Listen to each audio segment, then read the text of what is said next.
नई दिल्ली में चल रहे रायसीना डायलॉग के तहत 3 मार्च को क्वाड देशों के विदेश मंत्रियों की बैठक हुई। G20 की बैठक के एक दिन बाद हुई इस मीटिंग में ऑस्ट्रेलिया के विदेश मंत्री पेनी वोंग ने इंडो पैसिफिक में भारत की भूमिका को अहम बताया। उन्होंने कहा, भारत इंडो पैसिफिक की बड़ी ताकत है। भारत के बिना इस पूरे इलाके में किसी तरह का बदलाव ला पाना मुश्किल है।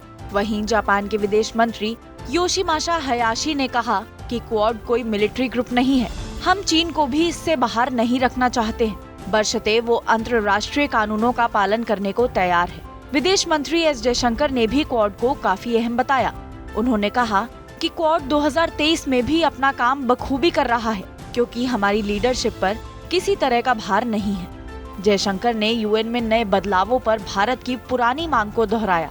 उन्होंने कहा कि हमारी मांग का बाकी 3 देश भी समर्थन करते हैं। चारों देशों के बीच काउंटर टेररिज्म को लेकर काम करने की सहमति बनी है। वहीं अमेरिका के विदेश मंत्री एंटनी ब्लिंकेन ने यूक्रेन जंग को लेकर रूस की आलोचना की। उन्होंने कहा, रूस जो कुछ भी यूक्रेन में कर रहा है, अगर उसे रोका नहीं गया तो इससे दुनिया में गलत संदेश जाएगा। इससे दूसरे आक्रामक देशों को लगेगा कि वो भी इस तरह की हरकत कर बच सकते हैं।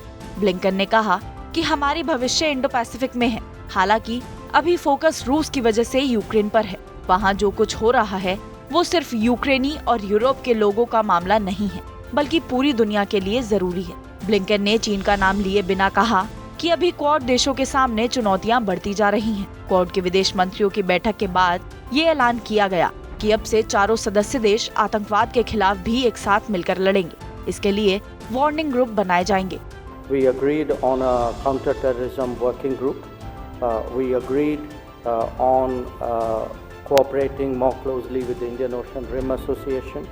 अब जान लेते हैं आखिर ये क्वाड यानी क्वाड्रिलेटरल सिक्योरिटी डायलॉग है क्या। क्वाड 4 देशों अमेरिका, भारत, जापान और ऑस्ट्रेलिया के बीच एक रणनीतिक गठबंधन है। इसका गठन 2007 में हुआ था। क्वाड का मकसद हिंद प्रशांत क्षेत्र में महत्वपूर्ण समुद्री मार्गों को किसी भी सैन्य या राजनीतिक प्रभाव से मुक्त रखना है।